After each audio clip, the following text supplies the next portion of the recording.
بسم الله الرحمن الرحيم.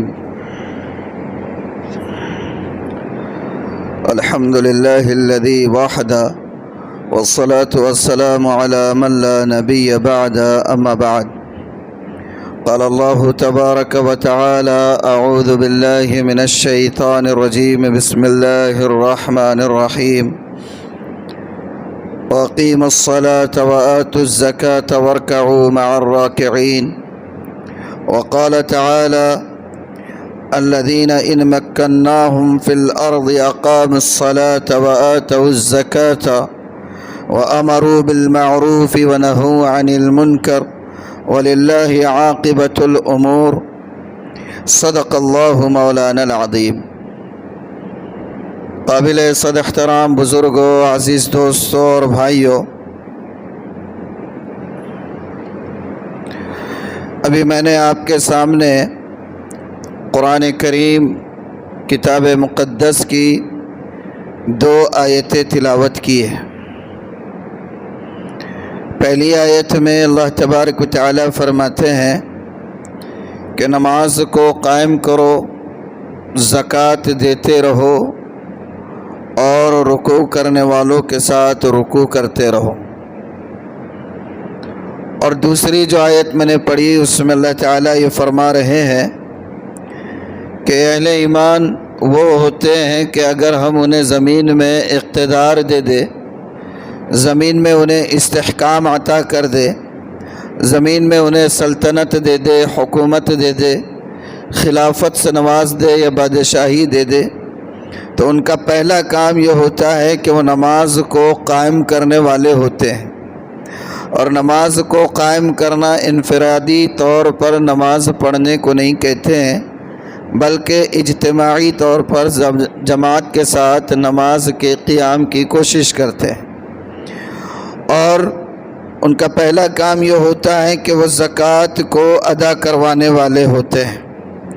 تو یہ 2 آیتیں میں نے پڑھی، اور ان دونوں ہی آیتوں میں اللہ تعالیٰ نے نماز اور زکوٰۃ کے قیام اور ادائیگی کا حکم دیا ہے۔ مفسرین کرام فرماتے ہیں کہ اللہ تعالیٰ نے اس دوسری آیت میں نماز اور زکوٰۃ دونوں کو ایک ساتھ بیان فرمایا ہے۔ نماز اور زکوٰۃ کو ایک ساتھ ذکر کرنے کی آخر کیا حکمت ہے؟ اللہ تعالیٰ نے فرمایا نا کہ وَإِن مَّكَّنَّاهُمْ الَّذِينَ إِن مَّكَّنَّاهُمْ فِي الْأَرْضِ أَقَامُوا الصَّلَاةَ وَآتَوُا الزَّكَاةَ، کہ اگر ہم انہیں زمین میں اقتدار دے، سلطنت دے، حکومت دے، تو وہ نماز کو قائم کرنے والے ہوتے ہیں اور زکوٰۃ کی ادائیگی کا اہتمام کروانے والے ہوتے ہیں۔ تو اللہ تعالیٰ فرما رہے ہیں، مفسرین لکھتے ہیں کہ اللہ تعالیٰ نے جو اس آیت میں نماز اور زکوٰۃ دونوں کو، یا مختلف آیتوں میں نماز اور زکوٰۃ دونوں کو ایک ساتھ بیان فرمایا ہے، تو آخر اس کی حکمت کیا ہے، اس کی وجہ کیا ہے؟ سمجھنے کی بات یہ ہے کہ انسان کی کامیابی کا مدار 2 چیزوں پر ہوتا ہے۔ انسان کی کامیابی کا مدار 2 چیزوں پر ہے۔ پہلا تو ہے خالق کے ساتھ اس کا تعلق مضبوط ہو، انسان کا تعلق اس کے پیدا کرنے والے پروردگار کے ساتھ مضبوط ہو۔ اور دوسرا، انسان کی کامیابی کا مدار جس چیز پر ہوتا ہے وہ یہ ہے کہ انسان کا تعلق مخلوق کے ساتھ بھی مضبوط ہو، خالق کے ساتھ اس کا تعلق مضبوط ہو اور مخلوق کے ساتھ بھی اس کا تعلق مضبوط ہو۔ یہ انسان کی کامیابی کی ضمانت ہے۔ اللہ تعالیٰ نے جہاں کہیں نماز کا حکم دیا ہے، نماز کے ذریعے سے انسان کا خالق کے ساتھ تعلق مضبوط ہوتا ہے۔ نماز کے ذریعے انسان کا خالق کے ساتھ تعلق مضبوط ہوتا ہے۔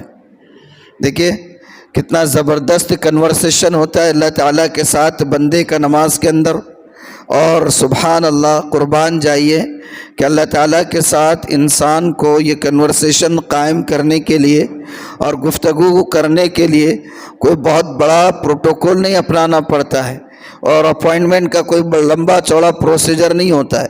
مثال کے طور پر دنیا کے کسی پریسیڈنٹ کے ساتھ یا کسی پرائم منسٹر یا جو ہے آپ کے چیف منسٹر یا کسی بہت بڑے اعلیٰ عہدیدار کے ساتھ آپ کو بات کرنی ہے تو ظاہر سی بات ہے اس کے لیے اپوائنٹمنٹ لینا پڑتا ہے۔ اپوائنٹمنٹ لینے کے لیے اس کے سیکریٹریٹ آپ کو جانا ہوگا، پھر جو اس کا چیف سیکریٹری ہے اس سے بات کرنی ہوگی، لیٹر دینا ہوگا، پرپز لکھنا ہوگا کہ فلاں ایشو پر بات کرنی ہے اور ٹاپک کیا کیا رہیں گے، کتنی دیر بات کریں گے، ساری چیزیں مینشن کرنی ہوتی ہے۔ پھر سیکریٹریٹ چیف سیکریٹری کے پاس وہ چیز کو لے جاتا ہے اور پھر چیف سیکریٹری صاحب کے ٹائم اور شیڈول کو دیکھ کر وقت جو ہے تو طے کر کے دیتا ہے۔ یہ اتنا سارا پروٹوکول ہوتا ہے، لیکن اللہ کے ساتھ بندے کو جب تعلق قائم کرنا ہے تو یہ لمبا چوڑا پروسیجر نہیں اپنانا پڑتا ہے۔ جسٹ صرف بندہ گیا، وضو کر لے خشوع و خضوع کے ساتھ اور آ کر اللہ اکبر کہہ کر بس ہاتھ باندھ لے، اللہ تعالیٰ کے ساتھ اس کا کنورسیشن شروع ہو جاتا ہے۔ ہوتا ہے یا نہیں ہوتا ہے؟ بندہ وضو کر کے آ جائے، اللہ اکبر کہہ دے، اللہ تعالیٰ کے ساتھ اس کا تعلق، اس کی گفتگو یہ شروع ہو جاتی ہے۔ بندہ کہتا ہے الحمدللہ رب العالمین، اللہ تعالیٰ ادھر سے جواب عطا کرتے ہیں، جواب میں کہتے ہیں حمدنی عبدی، کہ میرے بندے نے میری تعریف کی۔ بندہ آگے کہتا ہے الرحمن الرحیم مالک یوم الدین، بندہ یہ کہتا ہے کہ الرحمن الرحیم، اللہ تعالیٰ کہتے ہیں اثنا علی عبدی، میرے بندے نے میری خوب توصیف کی۔ اس کے بعد بندہ کہتا ہے ایاک نعبد و ایاک نستعین، تو اللہ تعالیٰ کہتے ہیں مجدنی عبدی، میرے بندے نے میری بزرگی بیان کی۔ بندہ کچھ کہتا ہے، اللہ تعالیٰ کی طرف سے اس کا جواب ملتا رہتا ہے۔ بندہ کہتا ہے اہدنا الصراط المستقیم صراط الذین انعمت علیہم غیر المغضوب علیہم ولا الضالین، تو اللہ تعالیٰ کہتے ہیں ھذا بینی و بین عبدی ولعبدی ما سأل، یہ میرے اور میرے بندے کے درمیان کنورسیشن ہے، یہ گفتگو ہے، میرے بندے کو وہ چیز ملے گی جس کا وہ مطالبہ کر رہا ہے۔ تو یہ مخلوق کا خالق کے ساتھ کنیکشن مضبوط ہو، یہ اس کے لیے کامیابی کی ضمانت ہے۔ اور دوسری کامیابی کی ضمانت یہ ہے کہ انسان کا مخلوق کے ساتھ تعلق مضبوط ہو۔ اور مخلوق کے ساتھ تعلق مضبوط کس کے ذریعے ہوتا ہے؟ مخلوق کے ساتھ انسان کا تعلق زکوٰۃ کے ذریعے سے ہوتا ہے۔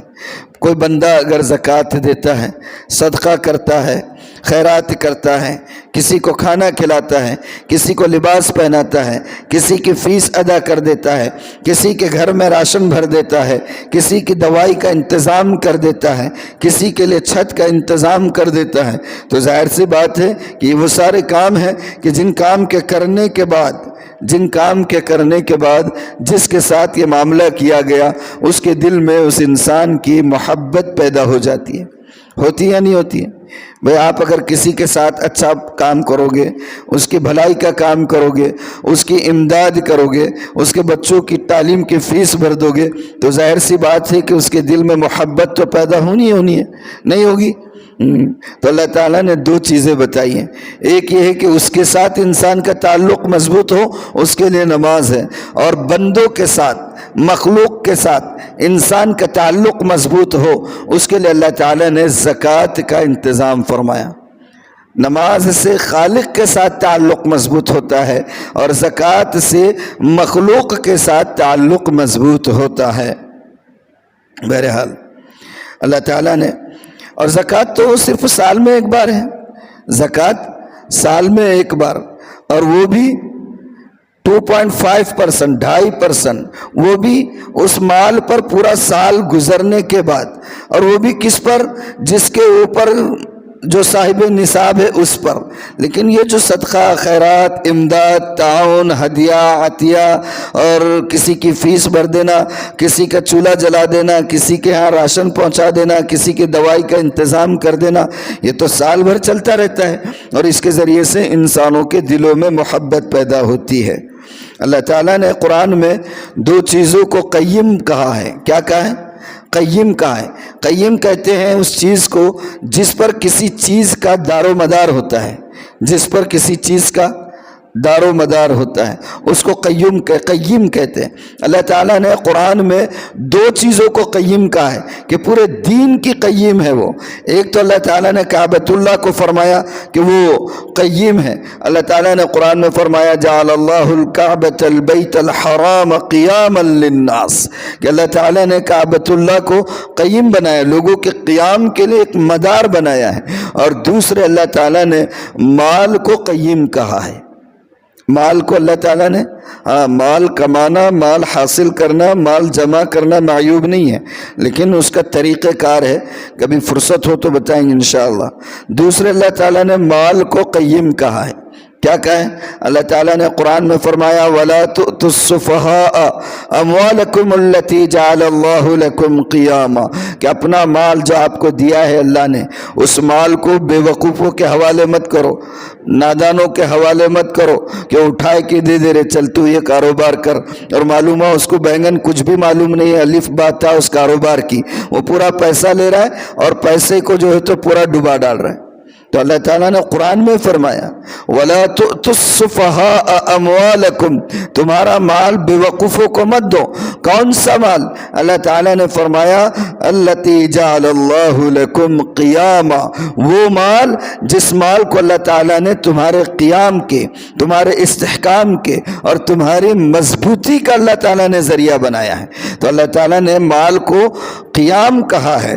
اور حضرت سفیان ثوری رحمہ اللہ یہ فرمایا کرتے تھے کہ مال مسلمانوں کے لیے ڈھال ہے. کیا ہے؟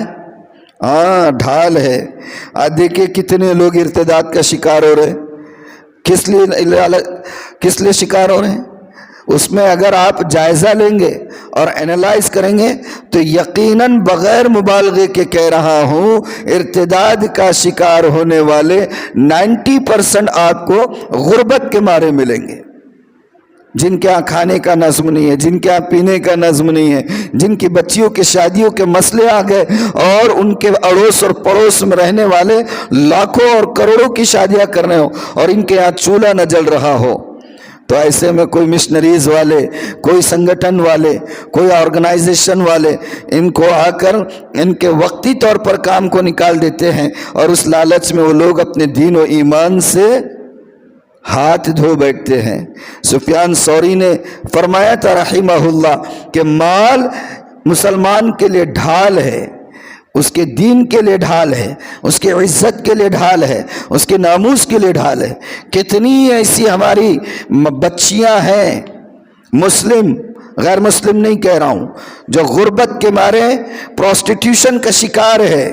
جا کر دیکھیے بنگال میں، جا کر دیکھیے کلکتہ میں، جا کر دیکھیے بامبے میں، اور جا کر دیکھیے آپ میٹرو سٹیز کے اندر کہ ہماری مسلم بچیاں غربت کے مارے پروسٹیٹیوشن کا کام کرنے پر مجبور ہے. جانتی ہے مسلم کمیونٹی، کام کرنے والے جانتے ہیں، لیکن کسی کی توجہ نہیں جاتی ہے اس طرف. جاتی ہے؟ ہو رہا ہے یا نہیں ہو رہا ہے؟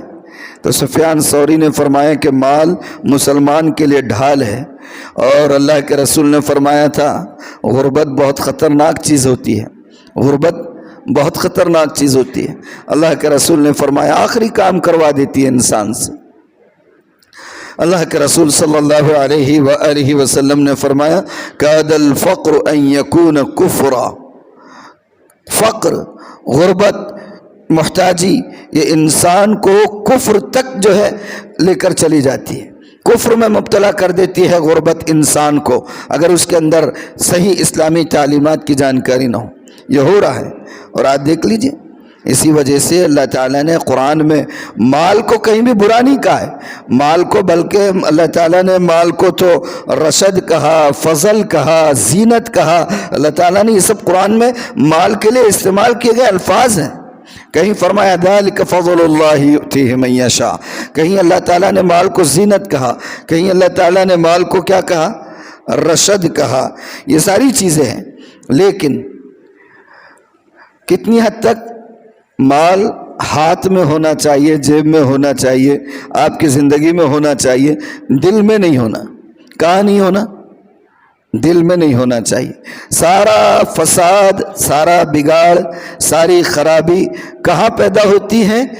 اس وقت پیدا ہوتی ہے جب مال انسان کے اعصاب پر سوار ہو جائے، مال ہی اس کی دھن بن جائے، مال ہی اس کی تگ و دو کا محور اور مرکز بن جائے، اس کے علاوہ اس کی کوئی کاوش نہیں ہے۔ اس کے لیے وہ مائگریٹ ہو رہا ہے، ہجرت کر رہا ہے، ادھر سے ادھر جا رہا ہے، اور یہاں ماں باپ جو ہے تو بھوکمری کا شکار ہو رہے ہیں، وہاں بڑی بڑی کمپنیز میں اور معلوم ہوا کہ 3 اسٹار اور 4 اسٹار ہوٹلوں میں اور بینکٹس میں اس کا گزارا چل رہا ہے، اور ادھر پریشان ہیں سب۔ تو یہ سوار نہیں کرنا چاہیے، تو مال فتنہ بن جاتا ہے۔ اللہ کے رسول نے فرمایا لِكُلِّ أُمَّةٍ فِتْنَةٌ وَفِتْنَةُ أُمَّتِي الْمَالِ، کہ اللہ کے رسول نے فرمایا ہر امت کا، ہر فرقے کا، ہر جماعت کا کوئی نہ کوئی فتنہ رہا ہے، اور میری امت کا فتنہ یہ مال رہے گا۔ ہر امت کا فتنہ رہا ہے۔ موسیٰ علیہ السلام کے دور میں فرعون کا فتنہ کیا تھا؟ غرور، ایگو، انا ربکم الاعلی۔ حامان کو ناز تھا اپنی وزیری پر، قارون کو ناز تھا اپنی دولت پر، اور کفار مکہ کو ناز تھا اپنی سیادت پر، اپنی قیادت پر، اپنی خاندانی وجاہت پر، اور اپنے مقام و مرتبے پر۔ یہی وہ چیزیں تھی جس کی وجہ سے وہ اللہ کے رسول کی بات کو قبول نہیں کر رہے تھے، حالانکہ سمجھتے تھے یہ حق ہے۔ ابو طالب جو آخری وقت تک آپ کے لیے ایک مضبوط شیلٹر بنے رہے، آخری وقت میں جب ایمان قبول کرنے کی بات آئی، ابو جہل وغیرہ کے طعنہ دینے کی وجہ سے یہ کہہ کر دنیا سے رخصت ہوئے کہ بھتیجے اگر تیری بات کو قبول کر لوں گا تو یہ لوگ کہیں گے کہ موت کے ڈر سے بھتیجے کی بات قبول کر دی تو میرا جو اسٹیٹس ہے، میرا جو مقام ہے، اس کی تو دھجیاں اڑ جائے گی۔ تو یہ سارے فتنے ہوتے ہیں۔ اللہ کے رسول نے فرمایا میری امت کا فتنہ وہ مال ہے۔ آج دیکھ لیے کیا نہیں ہو رہا ہے مال کے لیے۔ مالدار جب ہوتا ہے آدمی تو مالداری کی وجہ سے اترانے لگ جاتا ہے، غرور میں مبتلا ہوتا ہے، گھمنڈ کرنے لگتا ہے، فخر کرنے لگتا ہے، بات کرنے کا انداز بدل جاتا، اس کا ایٹیٹیوڈ چینج ہو جاتا ہے، کسی کو خاطر میں نہیں لاتا ہے، کسی کی بات اگر سنتا ہے تو بے پرواہی کے ساتھ، ایسا لگتا ہے کہ کوئی ضرورت مند اس سے بات کر رہا ہے، رخ ادھر ہوتا ہے، بات ادھر سنتا ہے، ہاتھ ادھر ملاتا ہے، رخ ادھر کرتا ہے۔ آدمی کے سر پر نشہ چڑھ کر بات کرتی ہے دولت، یہ دولت انسان کے سر پر چڑھ کر جو ہے تو اس کا نشہ چڑھ جاتا ہے، اور اس کو بگاڑنے والے بھی اس کے ہواری مواری رہتے، جن کو کچھ ناشتہ پانی ملتے رہتا، جن کی کوئی فائل آگے بڑھتے رہتی، جن کا کچھ کام اس کی وجہ سے نکلتے رہتا، ہاں صاحب بول کے وہ صاحب کو مال کا سانپ بنا دیتے اور اس کا دماغ خراب کر دیتے، آخرت اس کی تباہ کر دیتے۔ یہ ہوتا ہے نہیں ہوتا ہے؟ اللہ حفاظت فرمائے۔ تو یہ مال خراب ہو جاتا ہے۔ دوسری طرف یہ مالداری کی وجہ سے اس کیفیت کا شکار ہوتے ہیں، اور دوسری طرف وہ لوگ ہیں جن کے چولہے نہیں جل رہے، وہ لوگ ہیں جن کو اپنے بچوں کی ماہانہ تعلیم کی فیس دینے کے لیے مہینے میں 2 بار 4 بار سر جوڑ کر بیٹھنے کی ضرورت پڑتی ہے، اور اگر خدا نہ کرے کوئی اتفاق سے بیمار ہو جائے اور میڈیسن بہت کاسٹلی ہو تو وہ سر جوڑ کر بیٹھ جاتے ہیں کہ بچے کا، بچی کا، امی کا، ابو کا علاج کیسے کرائیں گے۔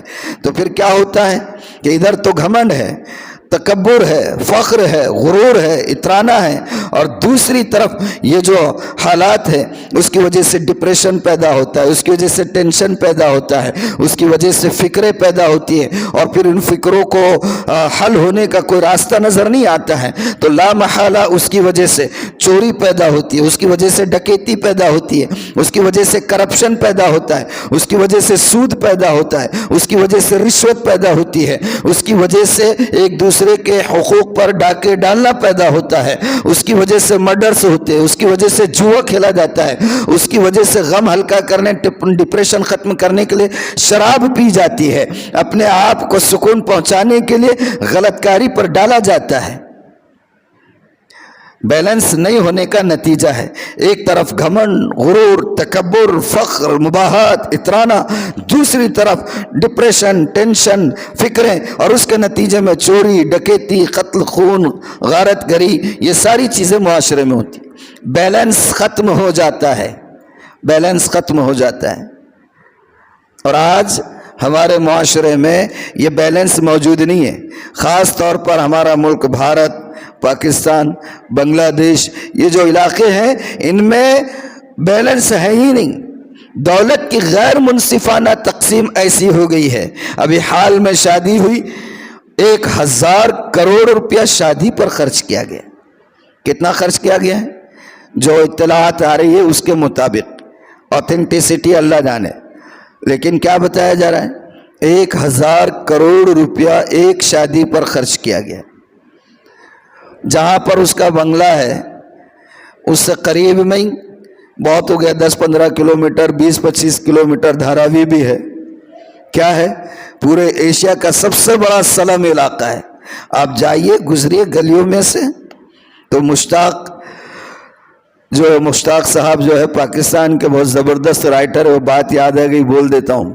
انہوں نے لاہور کے بارے میں لکھا تھا کہیں پر کہ لاہور کی گلیاں اتنی پتلی ہے، اتنی باریک ہے کہ اگر ایک طرف سے مرد اور دوسری طرف سے عورت گزرے تو درمیان میں صرف ایجاب و قبول باقی رہ جاتا ہے. وہی حال دھاراوی کا ہے. وہی حال کس کا ہے؟ دھاراوی کا ہے. 1000 کروڑ کی شادی ہو رہی ہے اور بازو میں ایسے لوگ رہیں گے تو کیا ہوگا؟ کیا پیدا ہوگا؟ سائیکولوجیکل ایفیکٹ کیا ہوگا؟ یہی ہوگا، چوری ہوگی، ڈکیتی ہوگی، قتل ہوگا، غارت گری ہوگی، معاشرے میں افراتفری ہوگی. آپ کیا جانتے ہیں؟ آپ کو مجھ سے زیادہ جانتے ہوں گے، یقیناً مجھ سے زیادہ جانتے ہیں آپ، لیکن بات آ گئی ہے تو بتا دوں کہ گجرات کے جو رائٹس ہوئے تھے، اور گجرات کے رائٹس میں جو لوگ مسلمانوں کو مارنے پر تلے ہوئے تھے وہ کوئی بہت مضبوط لوگ نہیں تھے معاشی طور پر، اکنامیکلی بہت زیادہ جو ہے تو مضبوط نہیں تھے، وہ اعلی کار تھے. اور وہ اعلی کار کیوں بنے تھے؟ میں نے مستند علماء کی زبانی یہ بات سنی ہے. غالباً مولانا خلیل الرحمن سجاد نعمانی صاحب نے کسی اپنے بیان میں کہا تھا کہ جتنے وہ لوگ یوز ہوئے تھے یہ وہ لوگ تھے جب ان سے پوچھا گیا کہ بھئی آپ کا ان کے ساتھ تو کوئی معاملہ نہیں تھا، ان مسلمانوں کے ساتھ آپ نے ان کو کاٹا، ان کو مارا، ان کو جلایا، ان کے پریگننٹ جو لیڈیز ہیں ان کی پریگننسی کا تک خیال نہیں کیا، ان کے ابورشن ہو گئے اور ویسی حاملاؤں کے ساتھ تک دست درازی کر دی. آخر یہ وحشیت، یہ بربریت آخر کیوں پیدا ہو گئی تھی؟ تو ان لوگوں نے کیا جواب دیا تھا؟ انہوں نے کہا کہ تمہیں کیا پتا ہے، یہ مسلمان جب ذرا ان کو اللہ نے دولت دیا، کاروبار میں بڑھ گئے، خوب ترقی ہے، کاروبار کپڑوں کا ہے، ہول سیل دکانیں ہیں، ان کے ہاں دعوتیں ہوتی تو بہت بڑے بڑے پروگرام ہو رہے ہیں اور کھانا بچ رہا ہے تو روڈوں پر پھینکا جاتا تھا. ہمارے بچے ان پھینکے ہوئے کھانوں کو چن کر لاتے اور کھاتے تھے، لیکن کبھی ان لوگوں نے ہمارا خیال نہیں کیا. تو یہ جو ان بیلنس ہوتا ہے تو اس کا ریئیکشن یہ ہوتا ہے، چوری، ڈکیتی، قتل، غارت گری، افراتفری اور نفرت، دشمنی، بغاوت، یہ ساری چیزیں پیدا ہوتی ہے. آج ہمارے معاشرے میں یہاں سے لے کر وہاں تک، دنیا کے ایک کنارے سے دوسرے کنارے تک دولت کی غیر منصفانہ تقسیم، اور یہ جو ان بیلنس ہے، یہ ان بیلنس ہی ہے جس کی وجہ سے آج کرپشن میں، رشوت میں اور دھاندلیوں میں اور بہت سارے اسکیمز میں ہمارا ملک کسی دوسرے ملک سے پیچھے نہیں ہے. بینک کے اور شیئر مارکیٹس کے جو بڑے اسکیم ہمارے ملک میں ہوئے، کہیں اور ملک میں اس کی مثال بتا دے آپ، ہرشد مہتا اور فنا اور مالیہ اور وہ جو اس کا IPL کا چیئرمین تمودی، اور کتنے اربوں خربوں روپے لے کے بھاگ گئے. یہ جو سارا ان بیلنس کیا ہے یہ سب؟ تو معاشرے میں بیلنس کیسا پیدا ہوگا؟ معاشرے میں بیلنس پیدا کیسا ہوگا؟ ہاں، اسلام کی تعلیمات پر عمل کرنے سے. اللہ تعالیٰ نے فرمایا کہ زکوٰۃ دی گئی ہے ہر مسلمان پر جو صاحب نصاب ہے، زیادہ نہیں، 2.5% زکوٰۃ دینی ہے. کتنی دینی ہے؟ 2.5%، 2.5% زکوٰۃ دینی ہے. 2.5% زکوٰۃ اگر ہر صاحب نصاب دے دے، 2.5% زکوٰۃ اگر ہر صاحب نصاب دے دے تو آپ یقین مانیے صرف مسلمانوں کی غربت ختم نہیں ہوگی، اس ملک کے دوسرے شہریوں کی بھی ہو سکتی ہے اگر ان کو زکوٰۃ دینا ضروری ہوتا تو، لیکن زکوٰۃ دینا جائز نہیں، میں خالی کیلکولیشن کے اعتبار سے بات کر رہا ہوں۔ اتنی زکوٰۃ نکلتی ہے سال بھر میں۔ ایک سروے کے مطابق بھارت کے مسلمانوں کی زکوٰۃ سالانہ 15,000 کروڑ روپیہ نکلتی ہے۔ کتنی نکلتی ہے؟ 15,000 کروڑ روپیہ سالانہ، صرف بھارت کے مسلمانوں کی کہہ رہا ہوں، دنیا کے مسلمانوں کی نہیں، اتنی زکوٰۃ نکلتی ہے۔ پھر کیا وجہ ہے کہ بھارت کا مسلم سماج وہ مستحکم نہیں ہے، بھارت کے مسلمان معاشی طور پر مضبوط نہیں ہیں، بھارت کے مسلمان تعلیمی طور پر پروگریس میں بہت پیچھے ہیں؟ آخر کیا وجہ ہے کہ یہاں کے مسلمانوں کی اتنی زکوٰۃ نکلتی ہے اور اس کے باوجود بھی مسلمان آج بھی جتنی زیادہ زکوٰۃ یہاں نکلتی اتنے زیادہ بیگرس آپ کے پاس ہے۔ پورے ملک میں سب سے زیادہ زکوٰۃ کہاں نکلتی؟ پورے ملک میں سب سے زیادہ زکوٰۃ ہمارے بھارت میں بامبے میں نکلتی۔ انکم ٹیکس بھی بامبے سے جاتا، زکوٰۃ بھی بامبے سے آتی، تو سب سے زیادہ زکوٰۃ بامبے سے نکلتی اور سب سے زیادہ بیگرس بھی آپ کو بامبے میں ملیں گے۔ آپ رمضان ہو یا غیر رمضان کسی وقت بھی آپ چلے جائیے، بھنڈی بازار جائیے، نل بازار جائیے، ڈونگری جائیے، جوگیشوری جائیے، آپ جو ہے تو میرا روڈ جائیے، آپ جو ہے تو ممرا جائیے، یہ جتنے مسلم میجورٹی ایریاز اور لوکیلٹیز ہیں آپ وہاں چلے جائیے، آپ کو رمضان کیا اور غیر رمضان کیا ہر مہینے میں ہوٹلوں کے باہر 2 رویہ بیگرس کی اور بھکاریوں کی صف بیٹھی ہوئی نظر آئے گی۔ کیوں ہے یہ سب؟ ایک تو یہ ہے کہ زکوٰۃ ادا کرتے نہیں ہیں، اور دوسرے یہ ہے کہ زکوٰۃ اگر نکالتے بھی ہے تو اس کی تقسیم کا صحیح نظام نہیں ہے۔ ہم ہر معاملے میں لیزی ہو گئے ہوئے، کام چور ہو گئے ہوئے، ہم اپنا کام دوسروں پر ڈالنے کے عادی ہو گئے۔ جیسے باپ مر گیا تو جنازے کی نماز مولانا نے پڑھانا، بیٹا پیدا ہو گیا تو اس کے کان میں اذان مولانا نے دینا، اگر خواب دیکھ کے خطرناک تو آ کے مولانا کو پریشان کرنا، رات میں خواب دیکھا اس کا کیا ہے؟ ارے بھائی تو خواب دیکھا، مولانا کا کیا قصور ہے؟ اپنا مسئلہ اپنا حل کرنا، خواب کس کو بھی نہیں بتانا۔ تو ہر کام میں کام چوری کی عادت پڑ گئی اپنے کو، کام چوری، یا آ رہے اعلان کر رہے ہمارا اتنا مدرسہ ہے، ہمارے اتنے طلبہ ہے، ہمارا اتنا خرچ ہے، ہمارا یہ ہے، ہمارا وہ ہے۔ ارے بھئی آپ کے پاس کیا ہے؟ کچھ سرچ کیا آپ نے؟ تحقیق کیا آپ نے؟ ان کی زبان پہ بھروسہ کر کے دے رہے ہیں۔ کتنے ایسے فکٹیشیس نکلتے، کتنے فرضی ہو رہے ہیں، کتنے کلپس آ رہے ہیں، پھر بھی ہم لوگ جو ہے بس ہم کو محنت نہیں کرنی ہے، ہم کو تحقیق نہیں کرنی، ہم کو جستجو نہیں کرنا، جو آ گیا بس بھئی ٹھیک ہے نا اللہ نے دے دیا۔ ٹیکس سمجھتے، ٹیکس سمجھتے، زکوٰۃ کو کیا سمجھتے؟ ہم کیا سمجھتے ہیں؟ ٹیکس سمجھتے ہیں۔ اگر ٹیکس نہیں سمجھے ہوتے، یہ سمجھے ہوتے کہ اللہ تعالیٰ نے اس زکوٰۃ کو معاشرے کے امبیلنس کو ختم کرنے کے لیے ایک حکم دیا ہے، اس زکوٰۃ کو اللہ تعالیٰ نے آپ کو زیادہ سے زیادہ مستحکم کرنے کے لیے دیا ہے، تو آپ پھر اس کے پروسیجر کے حساب سے جاتے، وہ آپ یہ جاننے کی کوشش کرتے کہ منشأ خدا بندی زکوٰۃ دینے کے سلسلے میں کیا ہے، مگر جو آیا ایرا غیرہ نتو خیرہ اٹھائے دے دی۔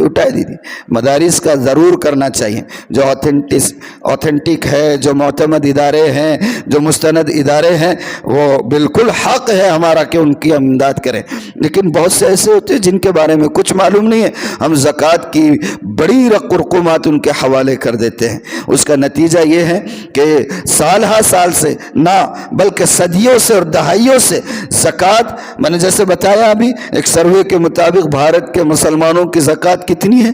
15,000 کروڑ سالانہ نکل رہی ہے، لیکن مسلمان غیر مستحکم ہے معاشی طور پر، مسلمان غیر مستحکم ہے تعلیمی طور پر، مسلمان ہر طرف آپ دیکھیے، اگر شہر میں آپ کو 100 بیگرس ملیں گے تو 100 میں سے 90% بیگرس آپ کو مسلم ملیں گے۔ خواتین، حد ہے، دل پارا ہوتا ہے جب یہ منظر آنکھوں کے سامنے آتا ہے۔ آپ قریشیہ ہوٹل کے باہر جائیے، رات کے، ابھی تو خیر 10 بجے بند کر دے رہے، پہلے جب 12 بجے رات تک اور 1 بجے رات تک تک مسلم علاقوں میں ہوٹلیں کھلی ہوتی تھی، وہاں پر برقع پوش نوجوان خواتین رات کے 12 بجے تنہا بیٹھ کر مانگ رہی ہے، دن بھر بیٹھ کر مانگ رہی ہے، غربت کی وجہ سے نہیں مانگ رہی ہے۔ آپ یقین مانیے، میں تو بہت جسارت کے ساتھ کہتا ہوں، اور اللہ معاف کرے اگر غلط ہو، کہ آج کے دور میں یہ جتنے فقیر دکھتے ہیں نا، ان کو دینا گناہ ہے، گناہ۔ یہ کم بخت انہوں نے صرف اسی کا معمول بنا دیا ہوا ہے، ان کا کام دھندا نہیں ہے کچھ، دن بھر مانگتے رہتے ہیں، سال بھر مانگتے رہتے ہیں۔ مجھے یاد آتا ہے، آپ کو شاید میں نے پہلے بتایا، ممرہ میں ایک واقعہ انسیڈنٹ میں نے دیکھا تھا، ایک فقیر ہمیشہ جو ہے وہ پلیٹ فارم کے باہر پڑا رہتا تھا، غلیظ پورا۔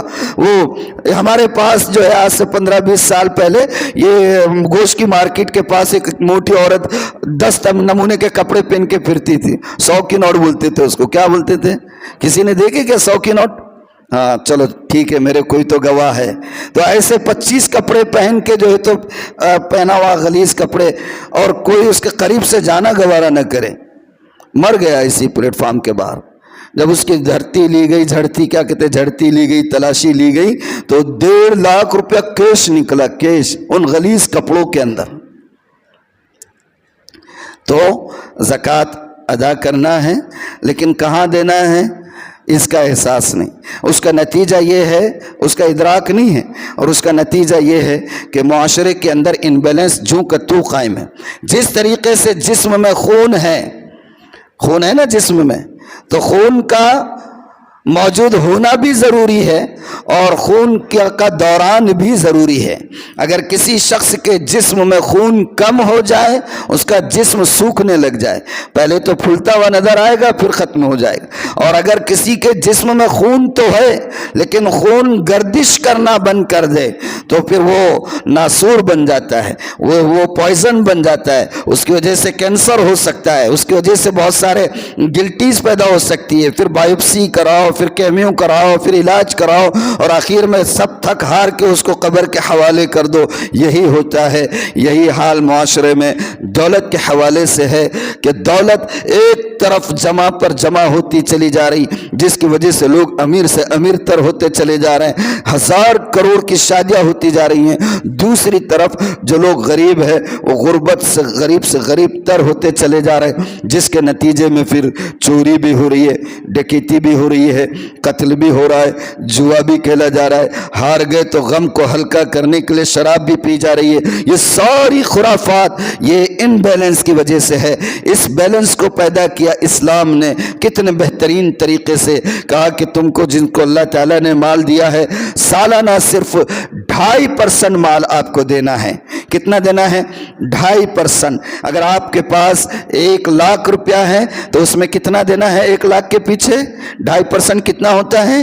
2,500 سالن۔ اور 1000 روپے پہ 25 روپیہ، 1000 پہ 25 روپے، یہ بھی کوئی رقم ہے، یہ بھی کوئی پرسنٹیج ہے دینے کا۔ سوچے آپ جی ایس ٹی کتنا دیتے ہیں، آپ ویٹ کتنا دیتے ہیں، اور کتنے نمونے کے ٹیکس ہے پتہ نہیں۔ ہر ٹیکس آپ پہلے سے پیٹ کر دیتے، آپ بعد میں چیز آپ کے ہاتھ میں آتی ہے۔ اللہ نے وہ بھی نہیں کہا کہ پہلے سے دے دو، کہا یہ بھی تو ہو سکتا تھا کہ آپ نے 1 کروڑ روپے کا کوئی کارخانہ کھول دیا، فوراً کہا جاتا کہ اب اس کے اندر آپ کا اندازہ یہ ہے کہ اتنے سال میں آپ اتنا کمائیں گے اور اتنا مال آئے گا، چلو ابھی سے in advance you have to pay your زکا۔ ایسا تو نہیں کہا نا، اللہ تعالیٰ نے کہا کہ مال آ جائے، مال آنے کے بعد سال ہو جائے تب زکوٰۃ دینا، تو دینا ہے زکوٰۃ، مگر پریورٹی نہیں ہے ہمارے پاس، اس کی وجہ سے یہ انبیلنس قائم ہے۔ تو کس کو دیں گے؟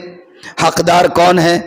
حقدار کون ہے؟ کس کو دیں گے زکوٰۃ؟ جو ہمارے خاندان میں، گھر والوں میں، رشتہ داروں میں جو قریبی رشتہ دار ہے پہلے ان کو دیجئے، جو قریبی رشتہ دار ہے پہلے ان کو دیجئے، اور پھر اس کے بعد مرحلہ وار آپ بڑھتے چلے جائیے۔ لیکن اس کی وجہ سے ہوتا پھر بھی یہ ہے کہ ہر خاندان میں مستحق نہیں ہوتے ہیں، اور آج کل کے دور میں جو کرائٹیریا ہے زکوٰۃ کا، اس کے اعتبار سے دیکھیں تو بہت کم ہی ملتے ہیں، تو آدمی پریشان ہوتا ہے کہ پھر کیا کریں، زکوٰۃ کیسے دیں، ہر کسی کو اٹھا کر دے دیتا ہے۔ تو ویسا نہ کرے، اللہ کا کرم ہے، میں چونکہ ایک ادارے سے وابستہ ہوں، اس کے حوالے سے آپ کے سامنے بات کر سکتا ہوں کہ ہمارے پاس ناندیڑ میں الحمدللہ زکوٰۃ سینٹر آف انڈیا بنا ہوا ہے۔